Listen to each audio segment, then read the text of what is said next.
say something like that Yes, about we must document It's everything. plain hurtful.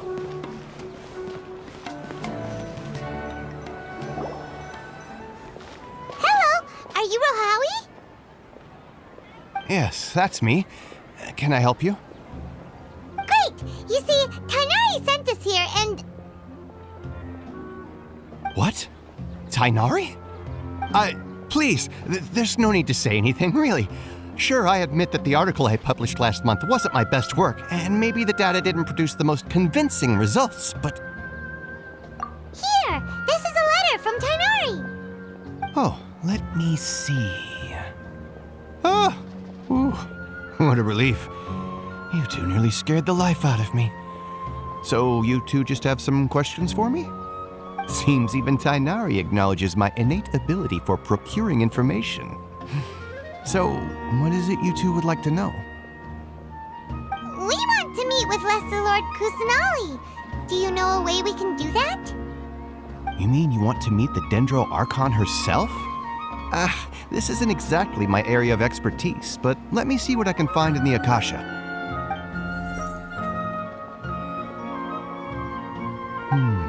Sorry, the Akasha didn't respond to my query.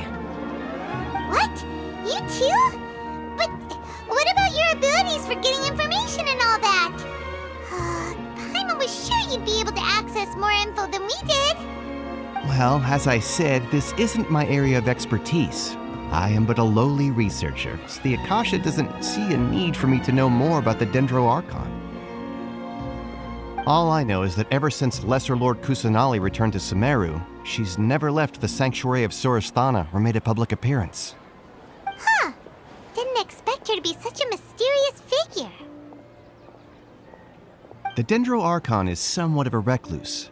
Perhaps she just doesn't want to entertain visitors, which would explain the lack of information in the Akasha. But then what can we do? No need to worry just yet. I'm only hypothesizing here. You could certainly try asking around and see if anyone else has ideas. And besides, you two should consider the bright side of things. Not being able to see Lesser Lord Kusanali may not be a bad thing. In this world, there will always be information you cannot obtain from the Akasha and things you can never accomplish. Knowing when to yield is a form of wisdom. Take me, for example. It's a miracle if my brain cells can spit out one paper every 3 years. But Tainari? That guy can publish 3 papers in just a single year. Okay. Thanks for your advice. Don't mention it. If you two ever want information about things like who's been promoted within the academia or relations between the 6 great sages, come find me. Hey, come on! This is a survival skill at the academia. Oh, Paimon's expectations were pretty low, but this is so low it's like digging holes in the dirt. So what do we do now? Even if we want to talk to someone, we don't know anybody here. Huh? Like who? Oh, you're right! Catherine! The Adventurers Guild has its own intel network. Let's hurry and find her. I've been handed all the cumbersome tasks again.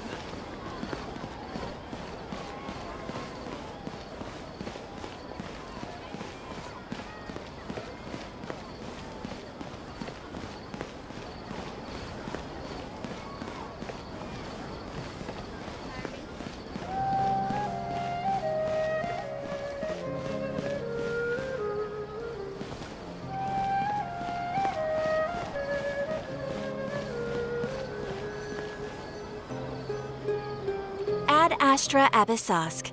Hello, Traveler and Paimon. Catherine, we need your help with something. Understood. The Adventurers Guild is always ready to serve you. With what do you require assistance? We want to meet with Lesser Lord Kusanali. Do you know a way we can do that? You two wish to meet with Sumeru's Archon. Understood. Please wait.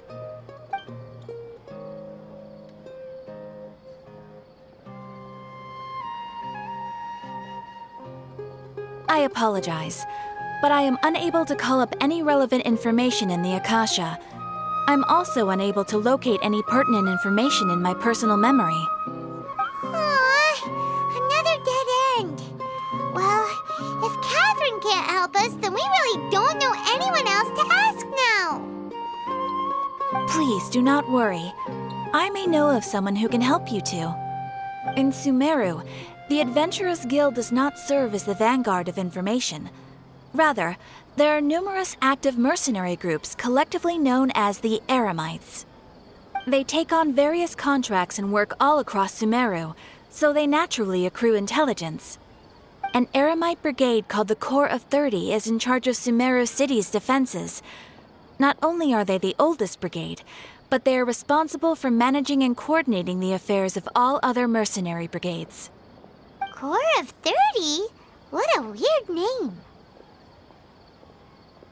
Supposedly, they are named as such because their ranks numbered 30 at their inception.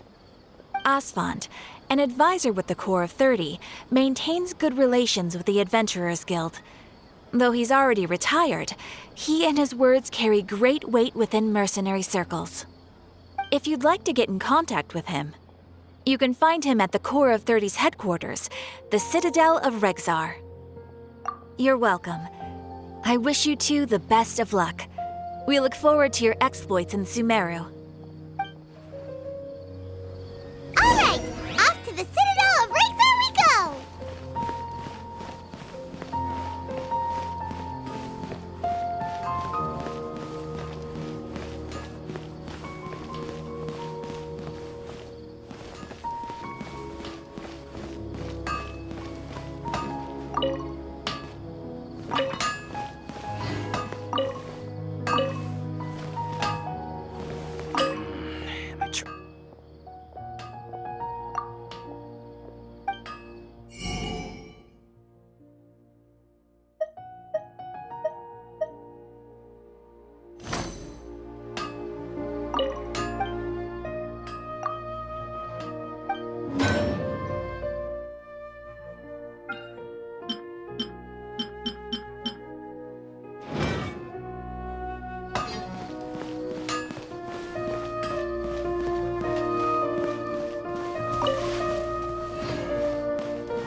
Welcome.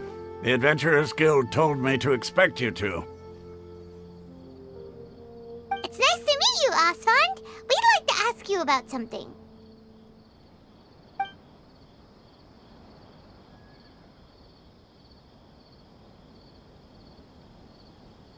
I see. So, Catherine's the one who sent you this way.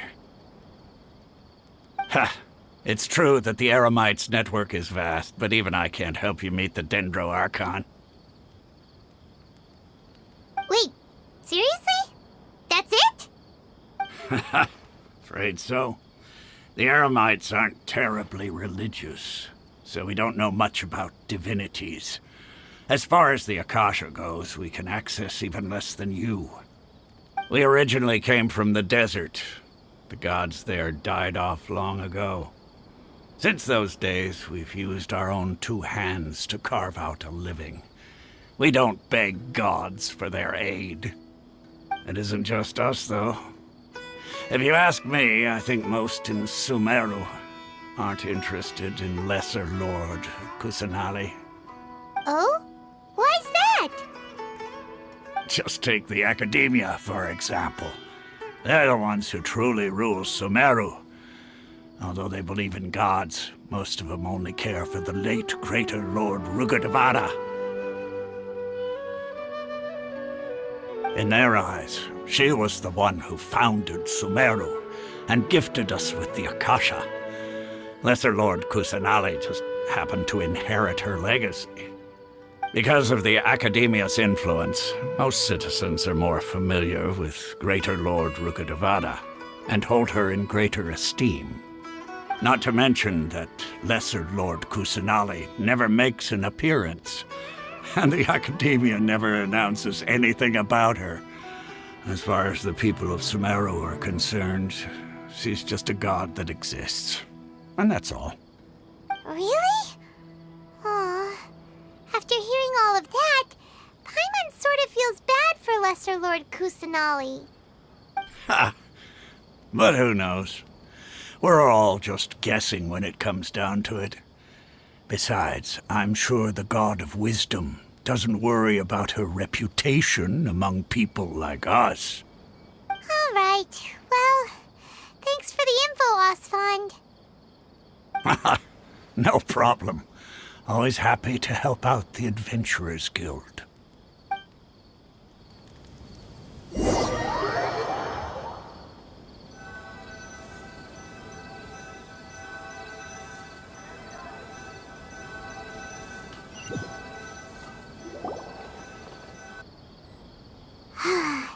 Seems Osfond was right about most people's attitudes here. Not only are they not interested in the Dendro Archon, they even say stuff like, if the Akasha doesn't think I should know, then I don't need to know about it. We've been asking for information non-stop ever since we got to Sumeru, but the harder we try, the more helpless everything seems. Isn't there at least one person in this entire city who cares about Lesser Lord Kusanali? Oh, you two are interested in Lesser Lord Kusanali? Huh? Who are you? From the sound of it, you two are Outlanders who recently arrived here. You've been asking around for information on Lesser Lord Kusanali, right? Oh, I'm sorry. I forgot to introduce myself. I'm Dunyarzad, one of Lesser Lord Kusanali's faithful followers. Whoa, really? Then do you know how we can meet with her? I'm afraid I can't help you with that. But your conversation earlier did happen to remind me of a legend about the Dendro Archon. Sure. It goes like this. Long, long ago, there was a man who heard a prophecy. It predicted that a great calamity was about to befall him. Panicked by what he heard, the man sought out the Dendro Archon in hopes that she would bless him with the wisdom to help him escape his predicament. The man journeyed across deserts and through rainforests and experienced tribulations of every kind. However, he still couldn't find any trace of the Dendro Archon. In despair, he thought, alas, the Archon has abandoned me. He then had no choice but to sorrowfully resign to his fate. Okay, and then what happened? And then, the calamity came. But to his own surprise, the man felt somehow emboldened by the trials of his journey. By relying on his own strength, he managed to overcome the adversity. At that moment, a bird perched upon his shoulder. This bird was, in fact, an avatar of the Dendro Archon. She said, "O Archon Seeker, do you now understand? She and her wisdom have long been found by you. Along your journey, we were in every flower and blade of grass, every ray of sparkling sun, and every breath of dancing wind. So long as you continue to think and ponder, we'll be wherever you go." Yeah, thanks for the story! Paimon feels all warm and fuzzy inside after that. In a way, it seems like this story is also one of the Dendro Archon's avatars. Dunyarzad, since you worship Lesser Lord Kusanali, can you tell us anything else about her? Of course. So did you two know that, I'm terribly sorry, but it seems something's come up now. Let's chat another day.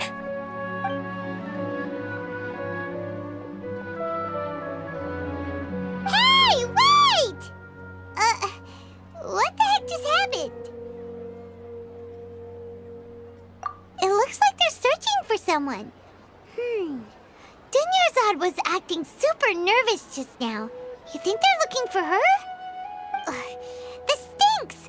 We finally managed to find a lead about Lesser Lord Kusanali! We let them get in the way now. Let's see if we can get rid of them. Then we can catch up with Dunyarzad. Hey, have you two seen a brown-haired girl wearing a purple top and a long blue dress? We're looking for her. Did she have bandages wrapped around her wrists? Yes, that's her. Did you see which direction she went? Yeah, she went that way. Quick, after her!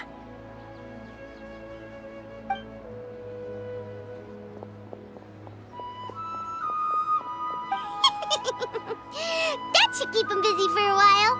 Let's hurry and find Dunyarzad.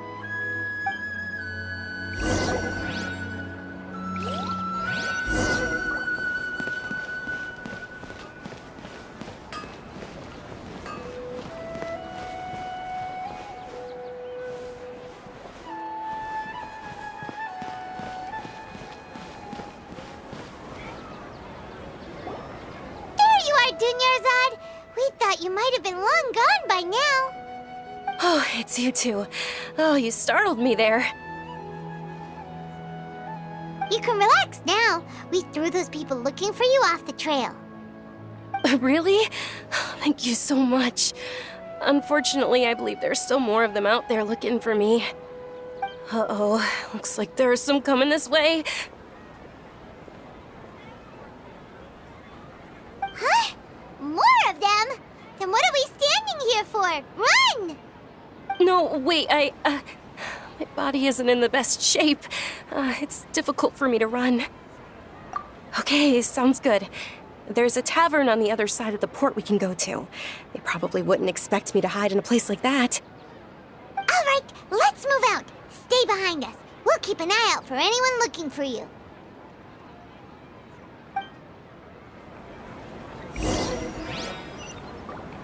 This new shipment of mine.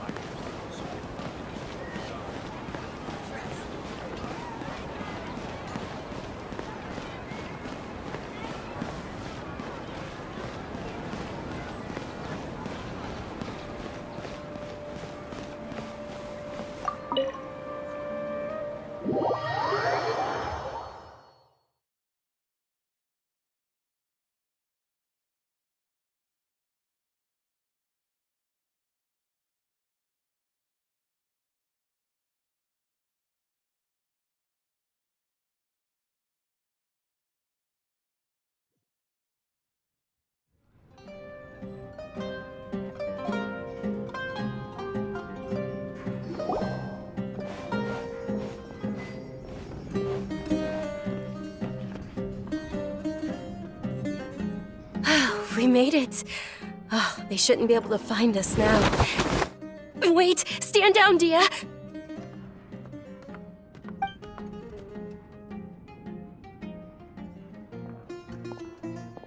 My lady, who are these two?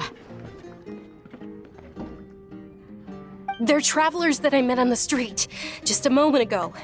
They happened to notice that you were all searching for me, so they helped me hide. I see. In that case, you two should scram. There's nothing here for you. Wait a sec! Who the heck are you? And why are you shooing us away? I'm Miss Dunyarzad's bodyguard, here to see that she returns home safe and sound. My lady, let's get going. You've been gone for so long that your parents are worrying themselves sick. And if I refuse to go with you? It'd be easier for the both of us if you cooperated. But if you insist on not going, then I'll have to carry you like a sack of potatoes. Hey! Dunyarzad already said she doesn't want to go back. Why are you still pushing her? Stay out of this. You don't understand the situation. Sorry, my lady.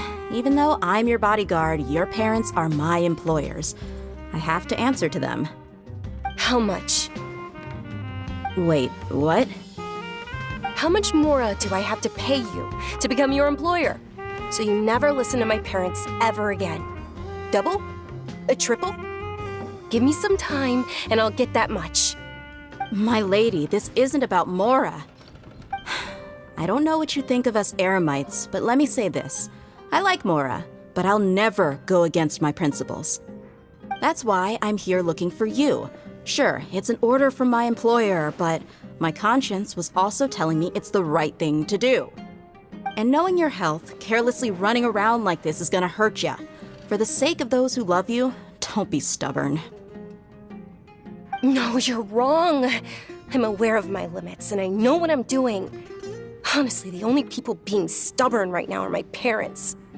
And I know perfectly well that it makes no difference if I'm at home or not. They still won't accept reality. And every time I bring this up, they just change the subject. Dia, you've been living with us a long time already. This should be old news to you. Dia, I know it hasn't been easy for Mother and Father, and I'm grateful for everything they've done for me. But there's someone else in this world I'm also grateful to. Because she saved me. The love I have for her is the same I have for my parents. This is my life and my last chance. So I want to do something meaningful.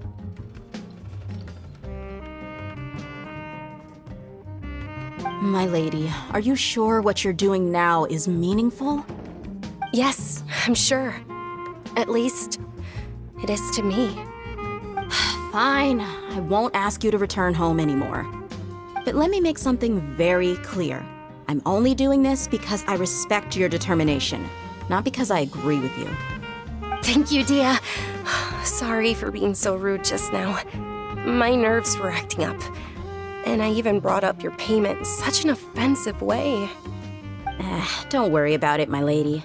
I did say that I like Mora. Besides, that's our next topic of conversation.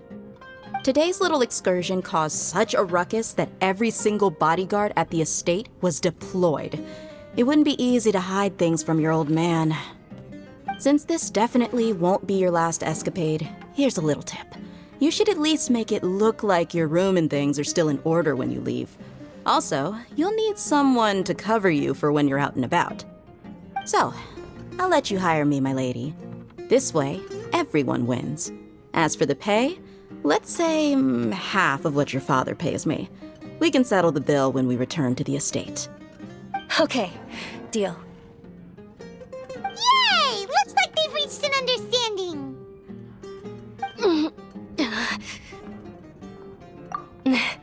I'm fine, really. I just feel a little tired now that things have calmed down. My lady, stop trying to look tough. We're already in a tavern, so let's rest up and grab some grub. I'm sorry for worrying you two. If you don't mind, I'd like for you to join us. Sure! After you rest up, we want to hear more about Lesser Lord Kusanali.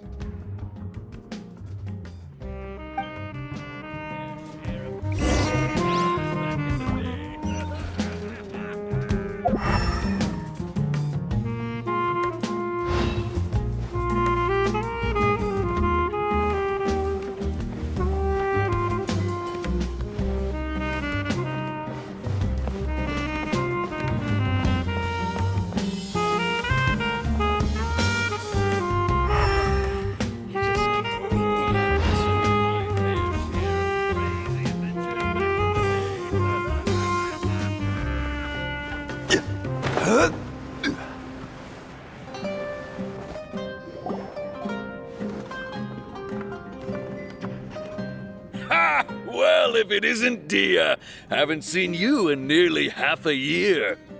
Word on the street is that you're a bodyguard for the Homayani family now.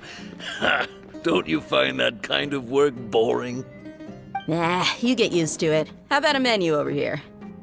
You got it, huh? Isn't this little Miss Homayani herself? We don't get to serve personages like you very often. We'll be sure to prepare our very best. Thank you, sir, but there's no need. I don't have a lot of Mora on me, and I really ought to save as much as I can. But please bring these two the best food you have. They're my new friends, so I want to be a good host for them.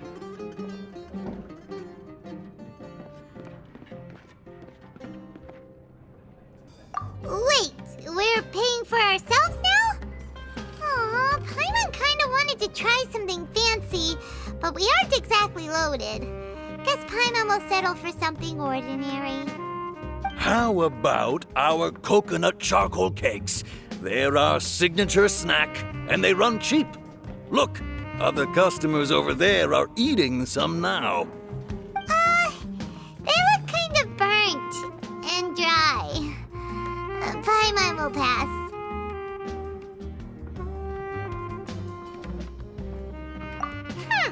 What do you have against my slime dishes? Dunyarzad, we asked a lot of people when we first arrived, and almost nobody was interested in Lesser Lord Kusanali. So, what made you want to follow her? Well, remember when you asked me if I knew how to meet the Dendro Archon? Even though I don't know how, I think I've actually seen her before.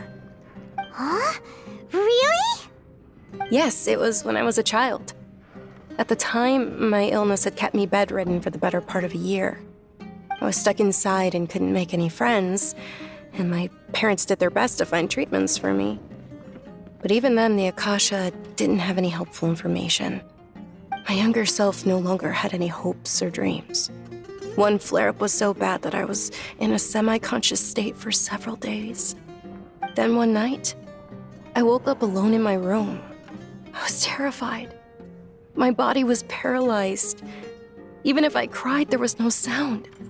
At that moment, an ethereal voice spoke in my mind. Dunyarzad, don't be scared. You don't have to cry. Dunyarzad, don't be scared. You don't have to cry. Who are you? How do you know my name? How do I explain this? You might not be able to understand, but actually, I know everything about you. Really? Of course. I know that you're scared of thunder, that you hate taking medicine every morning, and that you love counting the petals on your mom's skirt. Wow, you really do know everything. Dunyarzad, is there anything you want? Want? Not really. I can't go anywhere or do anything. Huh? But aren't you a child? All children have wishes. Tell me what you want, and maybe I can make it happen. But can you make my illness go away? Oh. I'm sorry. But I'm not powerful enough to do that right now. Then, can you be my friend? After that, the voice said, "Okay, I'll be your friend." Although my body was suffering during those days, that voice encouraged me and told me many wondrous things. Beyond my window was the flourishing Sumeru city. Beyond the city was a lush rainforest. And beyond that was the wall of Samiel, deserts, and all of Tevat. Once I finally made it through that bout of illness, I couldn't hear that voice anymore. I told my mother about it, but she said that I must have been dreaming.